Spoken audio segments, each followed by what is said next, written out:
Kotse ni Irene. Dito na yun. Magiging memorable ang pagkamatay mo tulad ng ginawa ng mga magulang mo sa asawa ko. Tanong ng tanong si Irene kay Felix kung asaan na yung lender na mahihiraman niya ng 1 milyon na hiniling pa niyang isend na lang sa account niya ang perang hinihingi niya dahil gusto niyang umuwi.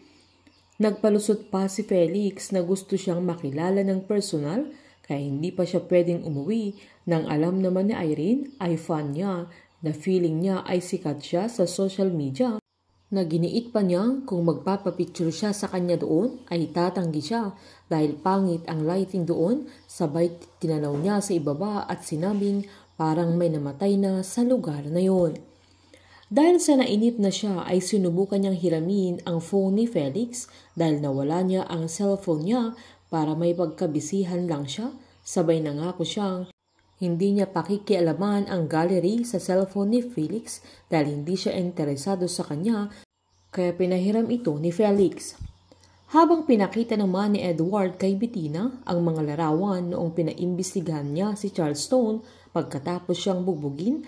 na nalaman niya kaibigan ng kuya ni Bettina ang isa sa mga kilalang smuggler pero giniit naman ng dalaga na larawan lang ang mga bagay na yun at walang patunay na may ginagawang kababalaghan ang kuya niya. Pinamukha naman Edward na may mga illegal na connection si Charles Stone kaya pwede nilang paghinalaan na sinisira niya ang family business nila na kinakalaban niya yung papa nila or pinahak pa niya ang bangko nila pero giniit ng dalaga na wala siyang panahon sa mga tourist lang. Pinagsabihan naman ni Edward si Bettina na kung sakali mang siya ang magiging chairman ng Golden Lotus ay mamanain din niya ang mga problemang kailangan niyang solusyonan at kailangan niyang maging wise na kailangan niyang subaybayan ang lahat ng tao.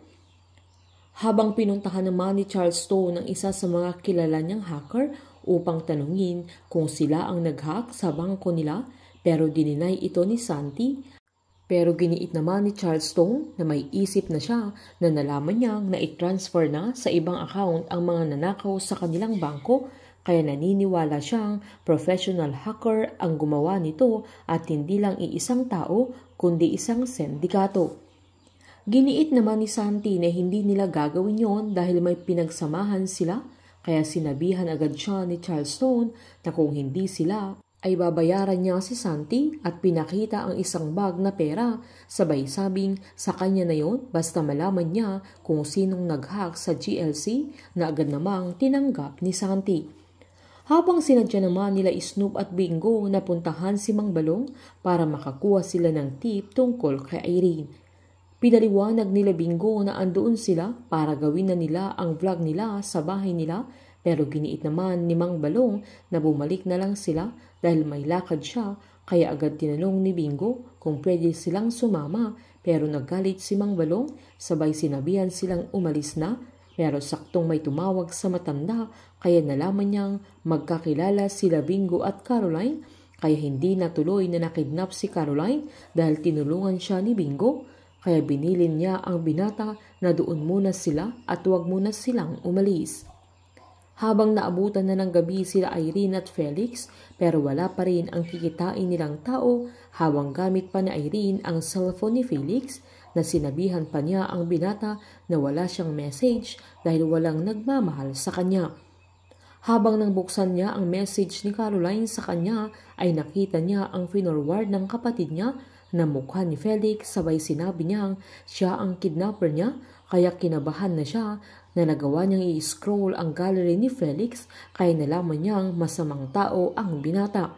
Sila Mang Balong at Felix ang tatapos sa buhay na Irene. Painit ng painit ang mga tagpo, sabay-sabay po nating subaybayan ang advance episode ng Can't Buy Me Love dito po sa aking channel. Patuloy lamang pong manood at mag-subscribe para ma-update po kayo sa mga susunod na episode. Marami pong salamat.